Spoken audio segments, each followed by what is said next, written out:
Então, estamos no início, bem no comecinho da revolução dos meios digitais. Então, por exemplo,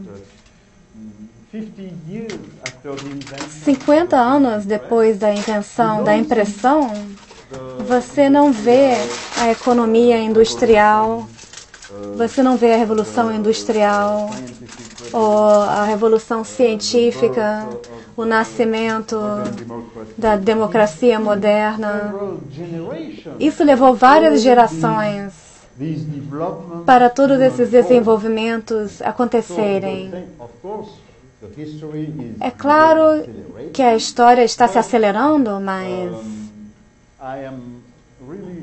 eu tenho certeza que estamos bem no início dessa revolução e que não temos nenhuma ideia do que vai acontecer na próxima geração. É quase impossível imaginar. Se você perguntasse aos romanos, seria possível pessoas pegarem aviões, ou plantas nucleares, usinas nucleares, ou computadores. Mesmo se você tentasse descrever para eles, seria impossível para eles entenderem esse tipo de coisa. Então, estamos na mesma situação. Não dá para imaginar o que a próxima geração vai construir. Então, basicamente, esse novo sistema, esse novo meio, que eu chamo do meio digital, é baseado em 3 grandes características. Primeiro, a interconectividade. Qualquer documento, qualquer texto, música, qualquer tipo de documento pode ser conectado a qualquer outro documento dentro da rede. Então, a interconectividade. Ou talvez também pode se chamar de meta-hiperdocumento. Um só meta-hiperdocumento sempre crescendo e evoluindo. A segunda coisa, ubiquidade. Sempre que uma coisa está em algum lugar da rede, está ao mesmo tempo em toda parte da rede. Também, quando você está se comunicando com o seu Wi-Fi, o seu smartphone, você pode alcançar qualquer pessoa no planeta que tem o mesmo tipo de tecnologia. Então, a comunicação tem ubiquidade. Estar em um lugar é estar em toda parte. Quer dizer, do ponto de vista da informação, claro, porque você ainda tem que esperar horas e horas para viajar de um lugar para o outro de avião. Não estou falando do corpo, estou falando dos bits de informação. A ubiquidade, interconectividade e a mais importante, o crescimento do poder de computação, a habilidade de manipular automaticamente os símbolos. É isso que o software faz. Podemos transformar as imagens, as músicas, podemos programar muitas coisas. E todas essas transformações em bits podem ser feitas por máquinas autômatas. Então, se você colocar essas 3 coisas juntas, a interconectividade geral, a ubiquidade e a automação das transformações dos símbolos, aí dá para entender como nós estamos explorando um ambiente inteiramente novo para a comunicação humana. Então, agora eu gostaria de explorar um pouquinho mais um aspecto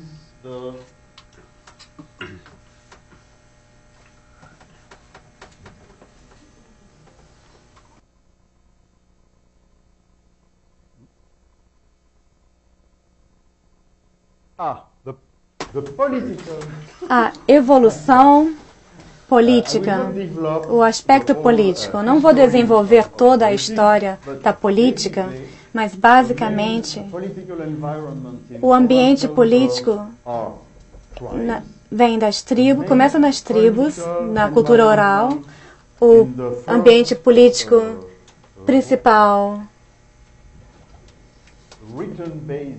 na era da escrita, a primeira civilização baseada na escrita, são essas cidades, estados ou civilizações construídas em volta de um rio grande, por exemplo, como o Nilo, ou o Rio Azul, ou o Rio Amarelo, o Indus, por exemplo. Havia a civilização egípcia, por exemplo, a Mesopotâmia. Aqui, no estágio do alfabeto, nós vemos a democracia, as cidades e a construção de grandes impérios que absorviam muitas civilizações. Por exemplo, se você pensar no Império Romano, absorveu a civilização egípcia, também a Mesopotâmia, a mesma coisa com os gregos, a mesma coisa com os árabes.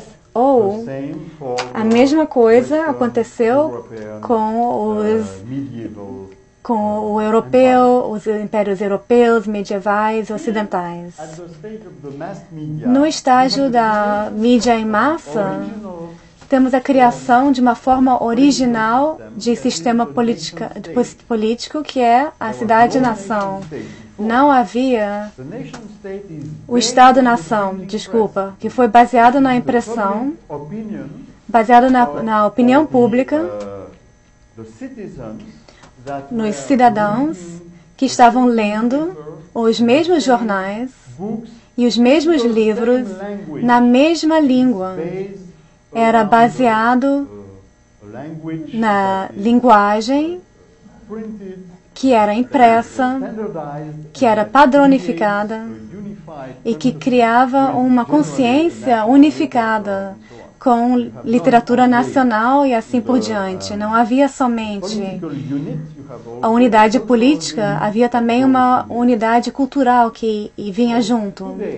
Então, hoje, qual vai ser a nova forma política? Essa é a minha pergunta. Eu não tenho uma resposta clara para essas perguntas, claro. Mas o que eu posso dizer é que vai haver uma nova forma política. Isso é certo. Que forma vai ter exatamente não sabemos. O que eu posso dizer é que, uma das grandes transformações que ficaram evidentes no final do século XX foi a urbanização geral. Isso significa que a maioria da raça humana agora vive em cidades, especialmente em cidades grandes, que não tem nada a ver com as cidades da Grécia Antiga ou mesmo de Roma. São Paulo é uma coisa aterrorizante, por exemplo. Rio é um pouquinho mais humano.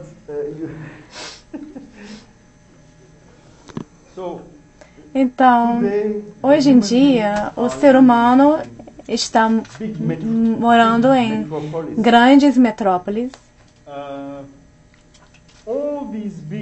Todas essas cidades grandes estão interconectadas através de aeroportos ou trens e nunca leva mais do que 24 horas para ir de uma cidade grande, qualquer cidade grande do mundo, a qualquer outra cidade grande do mundo. Isso é uma situação completamente nova. Não estou falando de comunicação, eu estou falando de transporte. E não só para pessoas, mas também para os bens.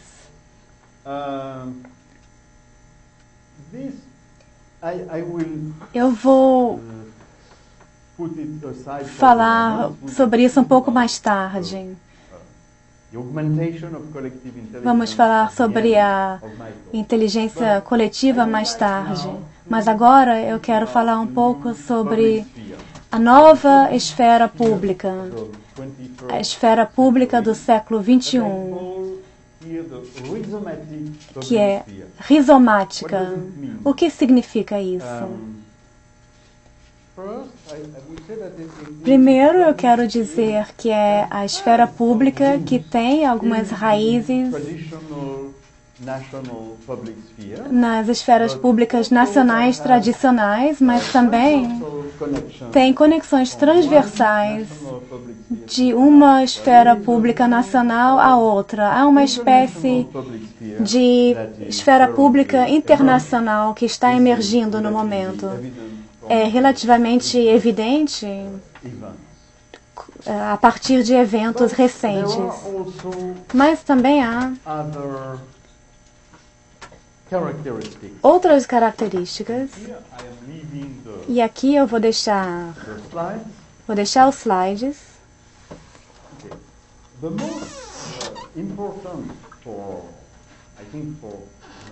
O mais importante para a maioria de nós, a característica mais importante dessa nova esfera pública é a liberação da expressão pública. Vocês sabem que tradicionalmente, quando você queria publicar uma ideia, você precisava ir a uma editora ou você precisava falar na televisão ou você precisava escrever para um jornal, algo assim. Mas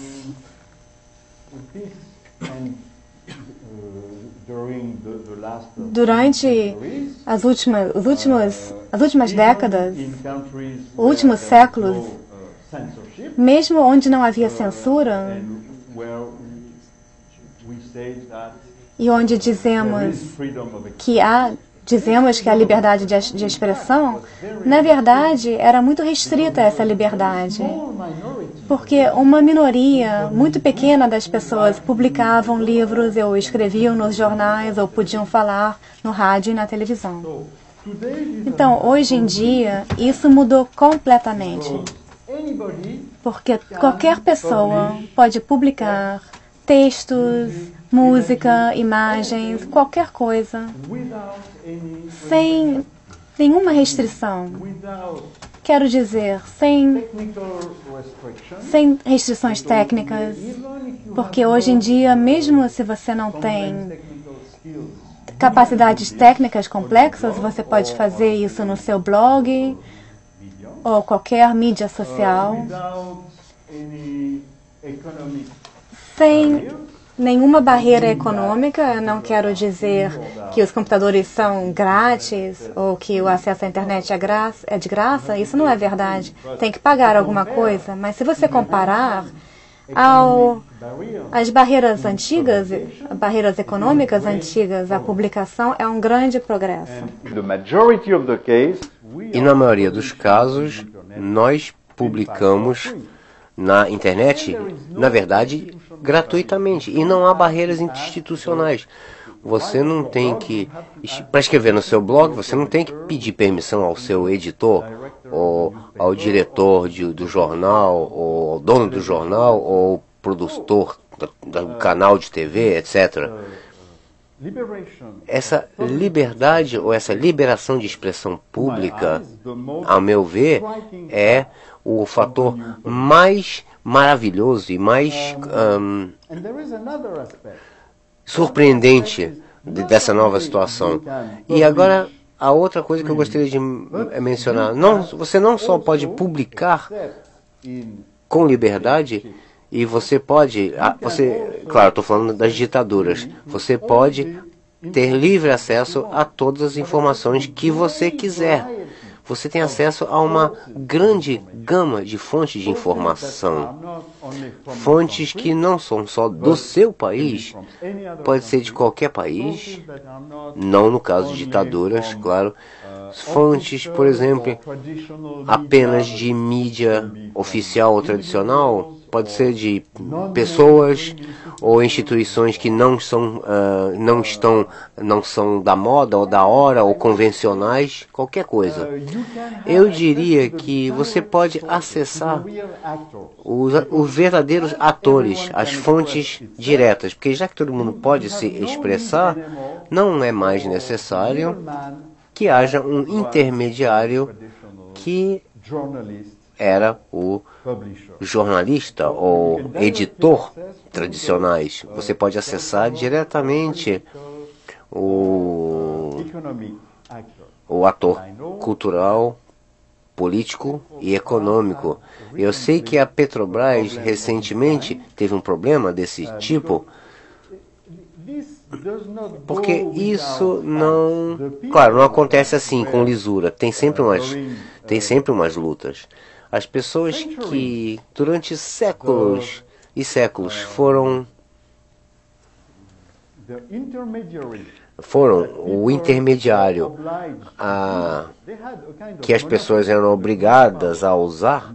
Esses intermediários tinham um poder, e eles não querem perder esse poder, claro, eles querem manter esse monopólio, e eles se esquecem de que eles não são a fonte da informação. Eles nada mais eram do que pessoas que estavam carregando um pacote da fonte até as pessoas que queriam saber alguma informação. Digamos que os jornalistas e editores originais não são a fonte original da notícia ou do fato. Portanto, expressão pública, interconexões sem fronteiras e novo acesso às informações. Isso é realmente muito novo. Você pode dizer, não é tão novo. Você nos disse tudo isso há 20 anos. Mas é novo, sim. É novidade, sim. Porque há 20 anos, ou 15 anos atrás, apenas muito poucos humanos estavam conectados ao meio digital. Ao final, digamos, a rede mundial, WWW, vem, aliás, de 1994. O primeiro site na web apareceu em 94.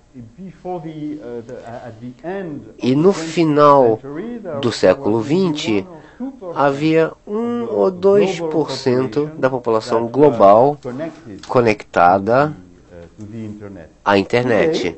Hoje em dia, apenas 12 anos mais tarde, temos 30 ou 35% da população global conectada diariamente à internet. É uma transformação muito grande. Do ponto de vista técnico, não é uma grande transformação. A web é a internet é a internet. Todo dia você compra um artefato novo e você tem acesso a um artefato novo, mas basicamente a web é igual, não mudou. Mas a grande transformação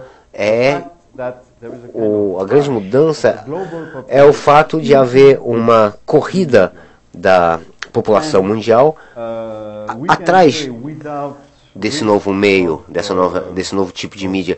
E sem o risco, podemos dizer que sem o risco de sermos contraditos, de sofrermos contradição, até o meio desse século, eu diria que haverá mais e mais pessoas, mais gente conectada do que não. E eu diria que já hoje em dia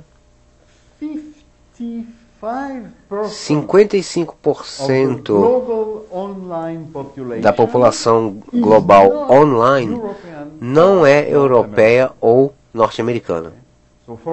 Então, esqueçam aqueles preconceitos contra a periferia, comunidades, não tem mais centro, periferia, etc. Acabou isso, acabou.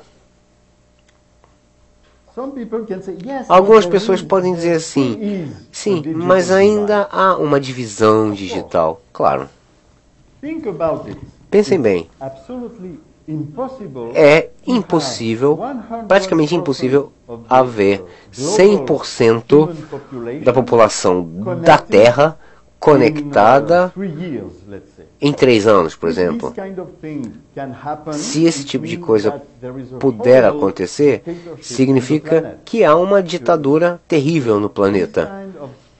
Esse tipo de disseminação de um sistema de comunicação deverá ser orgânico, deverá se desenvolver espontaneamente e não forçar à força.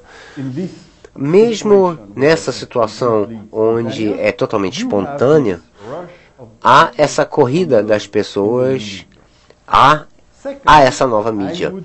E 2, eu diria que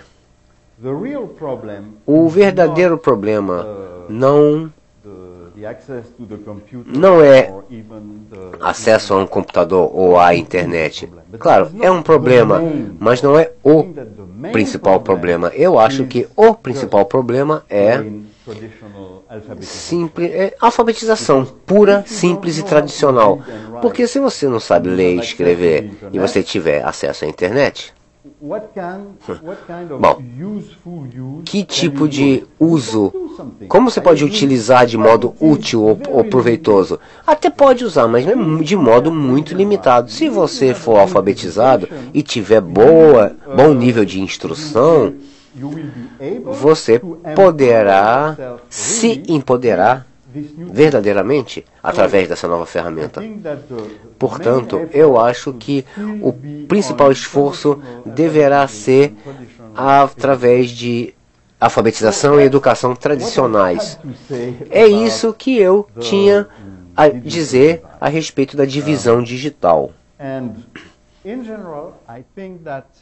De um modo geral, eu acho que a disseminação do uso desse novo meio pode ser uma boa ferramenta para o desenvolvimento econômico, principalmente, e o desenvolvimento humano de um modo geral. Não só do ponto de vista econômico, mas também cultural, de bem-estar das pessoas. As pessoas se sentem melhor quando conseguem comunicar-se umas com as outras, se sentem mais fortes, empoderadas pessoalmente também. Então isso é um fator bastante favorável no desenvolvimento humano como um todo. Claro que não é o único fator e não é possível basear sua estratégia de desenvolvimento unicamente no meio digital. É apenas um aspecto. Bem, eu não sei quanto tempo eu tenho. Well, now I'm going to speak a little. Eu vou agora falar um pouco. How many time? Quanto? Still half an hour? Yeah, okay. So, acho que temos um bom tempo então. Let's think about. No, we can drop it. We can just shut it down. Pode desligar, pode desligar. Let's speak about, vamos falar agora empowering people. A respeito do empoderamento das pessoas. Se nós quisermos que todo mundo seja capaz de participar nessa nova esfera pública, o que temos a fazer? O que temos que fazer? A participação na esfera pública tradicional tinha a ver com a capacidade de ler e escrever. Por exemplo, você pode ler um jornal, você consegue ler um jornal ou você consegue ler o programa político, a agenda política de partidos políticos, para se basear, para votar, para tomar sua decisão de voto. Hoje em dia, porém, a participação na nova esfera pública não está limitada apenas à leitura dos jornais. Eu me lembro, quando eu era jovem, e eu estava em Paris, there was more or less havia mais ou menos 4 ou 5 grandes jornais, cada um representando mais ou menos um partido político, and there was one e havia television channel, uma emissora state channel, de televisão and it was in black and estatal white. que era preto e branco, transmitia em preto e branco. For- Portanto, as opções From where do I read para você pensar, para se receber notícias, não era muito grande. As fontes não eram tão variadas. Isso durante a minha vida. Então, eu vi essa transformação extraordinária ocorrer. Hoje em dia, como eu digo, não há mais intermediary that tells o intermediário especializado que lhe diz qual notícia é importante. Eles ainda tentam, mas você sabe, agora você sabe que eles é que dizem, esse é o noticiário que importa, e que outras pessoas vão dizer, não, aquele outro pedaço de notícia, aquele outro noticiário é importante. Portanto, o que você tem que fazer? Você tem que decide decidir what is